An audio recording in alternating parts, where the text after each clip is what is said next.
नमस्कार, आप देख रहे हैं राजस्थान 10 बजे। मैं हूं आपके साथ श्वेता अनुषा। बुलेटिन में शुरू करते हैं संभागवार बड़ी खबरों का सिलसिला। सबसे पहले जयपुर संभाग की बड़ी खबर बता रहे हैं सहयोगी नरेश शर्मा। 5 सितंबर को स्थगित किया गया राज्य स्तरीय शिक्षक सम्मान समारोह आज मुख्यमंत्री आवास पर आयोजित हुआ। वर्चुअल माध्यम से हुए इस समारोह में मुख्यमंत्री अशोक गहलोत ने 849 शिक्षकों को उत्कृष्ट कार्य के लिए सम्मानित किया।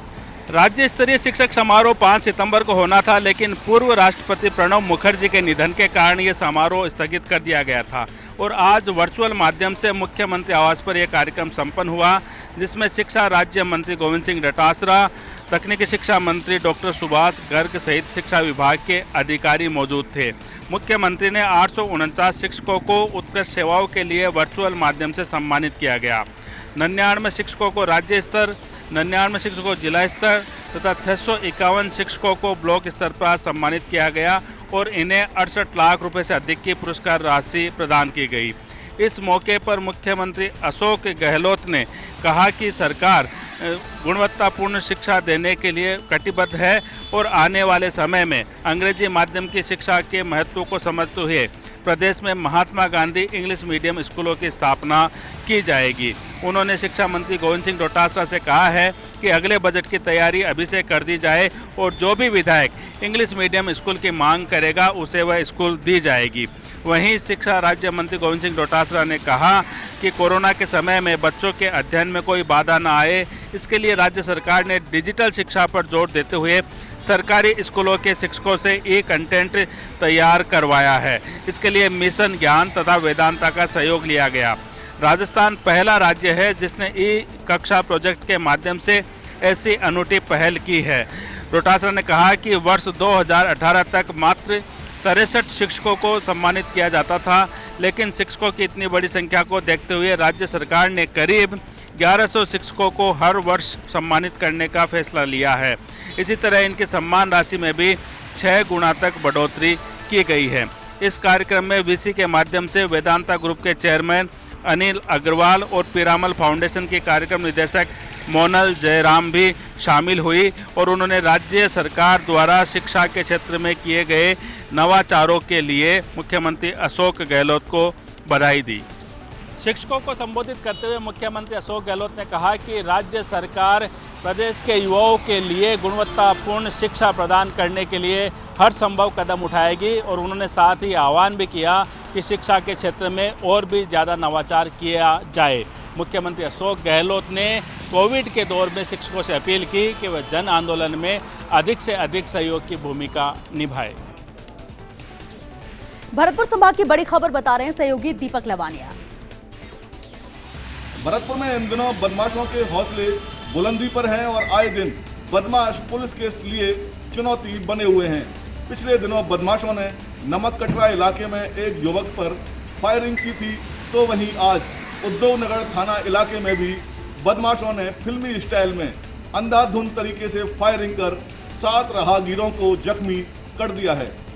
जानकारी मिली है कि उद्योग नगर थाना इलाके में सिमको रेलवे फाटक के पास बाइक सवार 3 युवकों ने फिल्मी स्टाइल में अचानक अंधाधुंध फायरिंग करना शुरू कर दिया, जिससे 7 राहगीर छर्रे लगने से घायल हो गए।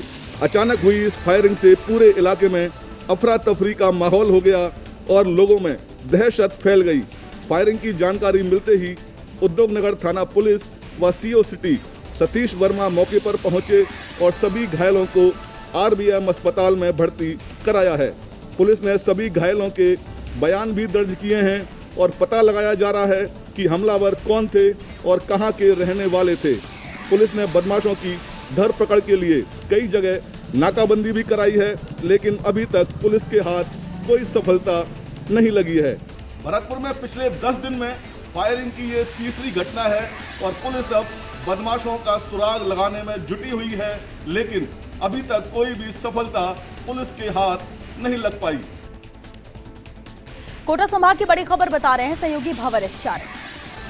कोटा शहर के अजय आहूजा नगर में बीते दिनों दिन दहाड़े हुए चरत गुर्जर हत्याकांड के मामले में आज शहर पुलिस ने 3 आरोपियों को गिरफ्तार कर लिया है। गिरफ्तार आरोपियों के नाम अमन, विशाल और राजा है। अनंतपुरा थाना पुलिस ने गिरफ्तारी के बाद तीनों को कोर्ट में पेश किया है, जहां से कोर्ट ने तीनों को 5 दिन के रिमांड पर पुलिस को सौंप दिया है। हालांकि इस हत्याकांड का मुख्य आरोपी दिलीप गुर्जर अभी भी फरार है, लेकिन अनंतपुरा थाने के एसएचओ देवेश भारद्वाज ने दावा किया है कि पुलिस लगातार दबिशें दे रही है और जल्द ही मुख्य आरोपी दिलीप गुर्जर भी शिक्षकों के पीछे होगा। 2 दिनों पहले दिन दहाड़े हुए इस हत्याकांड के ठीक बाद ही फर्स्ट इंडिया न्यूज ने एक्सक्लूसिवली ये खबर ब्रेक कर दी थी कि इस हत्याकांड के पीछे किसी प्रेम प्रसंग का पेच है। असल में मृतक चरत गुर्जर हत्या के आरोपी दिलीप गुर्जर की बहन से शादी करना चाहता था, लेकिन दिलीप का परिवार अपनी बेटी की शादी चरत के साथ करने के लिए तैयार नहीं था। बीते दिनों दिलीप के परिवार ने अपनी बेटी की शादी करने का भी प्रयास किया था, लेकिन तब चरत ने बेटी के नाबालिग होने की शिकायत करके इस शादी को रुकवा दिया था। तब से ही हत्या का मुख्य आरोपी दिलीप गुर्जर चरत से रंजिश साधे बैठा था और चरत को ठिकाने लगाने के लिए अवसर की तलाश कर रहा था। संवाददाता रवि शर्मा बता रहे हैं उदयपुर संभाग की बड़ी खबर।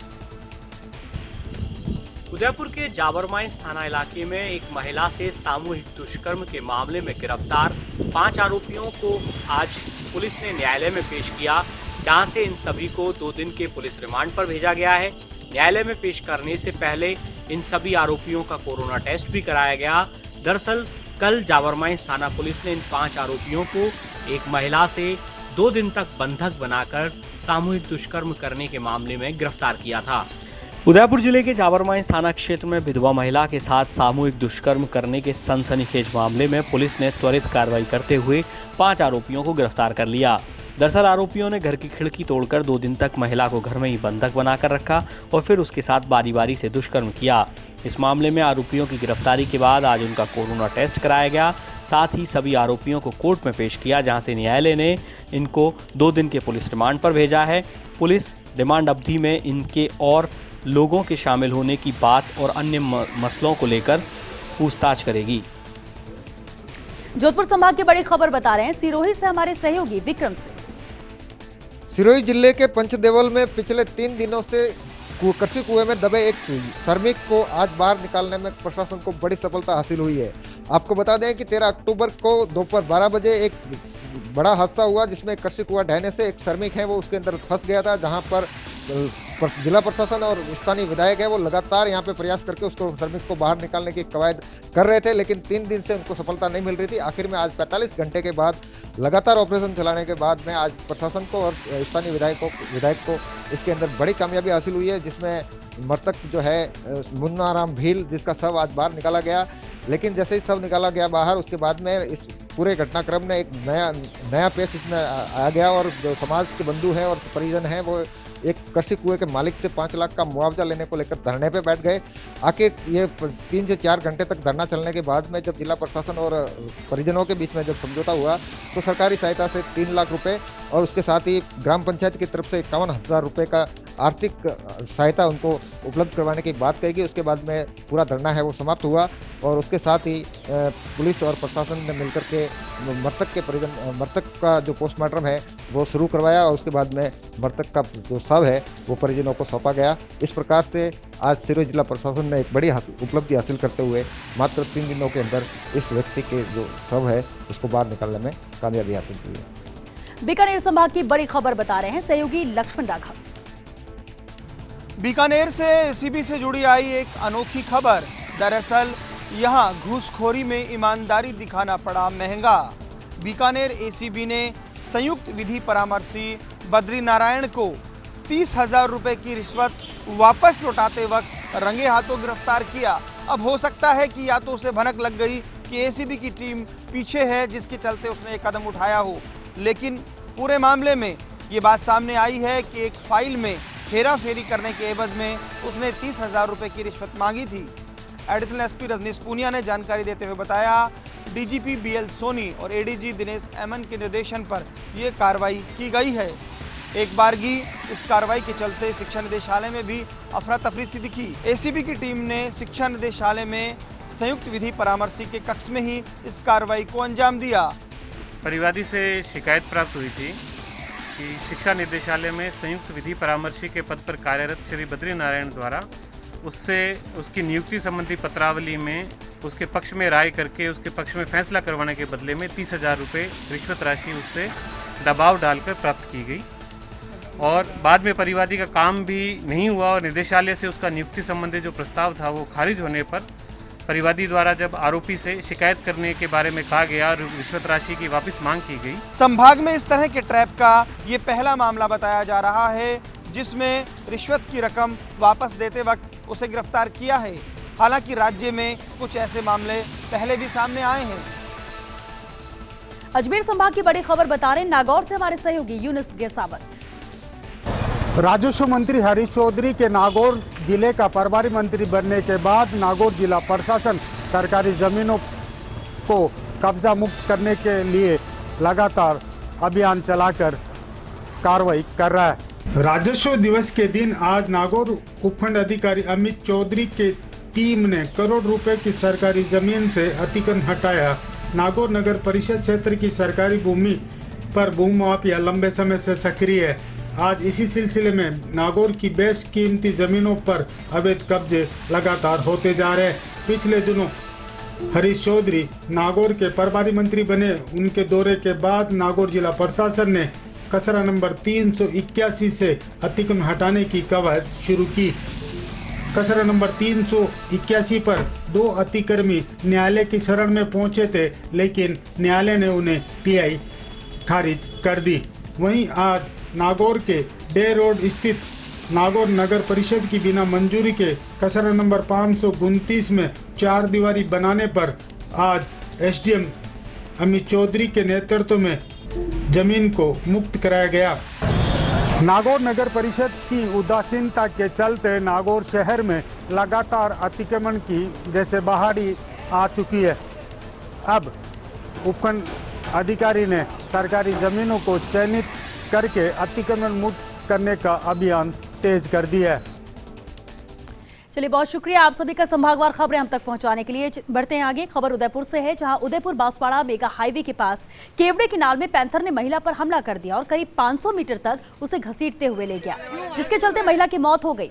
बाद में लोगों की सूचना पर वनकर्मी और पुलिस अधिकारी मौके पर पहुंचे। फिलहाल पुलिस वन विभाग के अधिकारी पीड़ित परिवार से वार्ता कर रहे हैं। बताया जा रहा है महिला घास काटने के लिए जंगल में गई थी, तभी घात लगाकर बैठे पैंथर ने उस पर हमला कर दिया।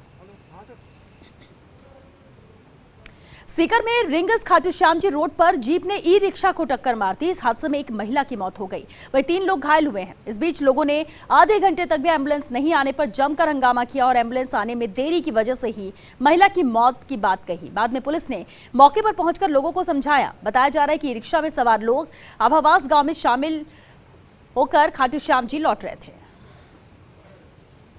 भाजपा अल्पसंख्यक मोर्चा के राष्ट्रीय अध्यक्ष जमाल सिद्दीकी ने चीन परस्त बयानबाजी को लेकर कश्मीर के पूर्व मुख्यमंत्री फारूक अब्दुल्ला पर जमकर निशाना साधा है। उन्होंने कहा कि भाजपा कतई मुस्लिम विरोधी पार्टी नहीं है। बीजेपी को समझने के लिए बीजेपी के करीब आना जरूरी है। जमाल सिद्दीकी से खास बातचीत की सहयोगी भंवर एस चारण ने। बीजेपी अल्पसंख्यक मोर्चे के राष्ट्रीय अध्यक्ष जमाल सिद्दीकी आज कोटा दौरे पर। सिद्दीकी साहब, बहुत सारे प्रोग्राम्स आपने अपने मोर्चे के बताए, लेकिन आम मुसलमान के मन में तो बात यहीं बैठी हुई है कि बीजेपी एंटी मुस्लिम पार्टी है। मेरा ऐसा मानना है कि ईश्वर ने कोई भी चीज़ को जांच करने के लिए हमें इंद्रियां दी हुई है। किसी चीज़ के रंग को पहचानना है तो उसको छूकर देख नहीं सकते, उसको आंखों से देखना पड़ेगा। किसी चीज़ के स्वाद को पहचानना है, जैसे नमक और शक्कर एक जैसे दिखते हैं तो उसको ज़बान पर रखकर पहचानना पड़ेगा, मीठा है नमकीन। वैसे ही अगर भारतीय जनता पार्टी को पहचानना है तो भारतीय जनता पार्टी के करीब आना पड़ेगा। मुझे मौका मिला है, मैं अल्पसंख्यक मोर्चे को जहाँ पर वोट होता है, जहाँ पर हमारे मुसलमान भाई बंधक बने हुए वोट बैंक बनकर, मैं वहाँ तक पहुँचूँगा, उनके सामने सच रखूँगा, उनको पार्टी से जोड़ने का काम करूँगा और भारतीय जनता पार्टी को अंतिम आदमी तक पहुंचाने का काम करूंगा। अभी आप सीए प्रोटेस्ट की बात कर रहे थे और आप कह रहे थे कि एंटी सीए प्रोटेस्ट धीरे धीरे एंटी नेशनल भी होता जा रहा था। नहीं, मेरा ऐसा मानना है कि कांग्रेस को लगा कि ये ऐसा मुद्दा है कि इस पर हम भारतीय जनता पार्टी से मुसलमानों को लड़वा सकते हैं। मुसलमानों में ऐसा खौफ पैदा किया गया कि एक फ़्लाइट पाकिस्तान से आएगी और 4 फ्लाइट मुसलमानों के यहाँ से भेजी जाएगी। हमारे मुस्लिम भाइयों को लगा कि हमें हिंदुस्तान से दूर किया जाएगा, इसलिए वो गुमराहियत में आकर उन्होंने वहाँ पर आंदोलन किया। लेकिन अगर उनकी भावना को देखेंगे तो उनकी भावना तो ये थी और आज भी है कि अगर यहाँ पर हम हैं हिंदुस्तान में, जिन्ना ने धर्म के नाम पर जब मुल्क बनाया था तो सबको दावत दिया कि चलो पाकिस्तान में वो तुम्हारा मुल्क है, वहाँ पर सब इस्लामी भाई रहेंगे, अच्छा काम करेंगे। लेकिन मुसलमान उसके बहकावे में नहीं आया। हमारे हिंदू भाइयों ने हमें हाथ पकड़कर रोका, ये मुल्क तुम्हारा है, यहाँ पर तुम्हारे पुरखे कब्रों में है, तुम्हारी मज़ारें यहाँ पर हैं, ये मुल्क सबका है। लेकिन सिद्दीकी साहब, जब इस तरह के बयान आप सुनते हैं कि फारूक अब्दुल्ला कहते हैं चीन के साथ मिलकर 370 को वापस लाएंगे, उनके पुत्र जो मुख्यमंत्री हैं उनके भी कई बयान प्रो पाकिस्तानी होते हैं, तो इस तरह के बयानों पर क्या मन में चलता है जब ये सुनते हैं आप? ये लोग सत्ता की मलाई इतनी खा चुके हैं, वो मिल नहीं रही है, इसलिए मुझे लगता है इनको दिमागी दिवालियापन हो गया है, इनको इलाज की आवश्यकता है। चलिए, तो जमाल सिद्दीकी कहते हैं कि जो बयान चीन के समर्थन में दिया गया था वो फारूक अब्दुल्ला का मानसिक दिवालियापन दिखाता है, और साथ में कहते हैं कि मुल्क सबका है और मोर्चे की बहुत सारी योजनाएं हैं जिससे मोर्चा ज़मीनी स्तर पर जाएगा और मुसलमानों को बीजेपी से जोड़ेगा। कैमरामैन रामेश्वर कुशवाहा के साथ भंवर, फर्स्ट इंडिया न्यूज़, कोटा।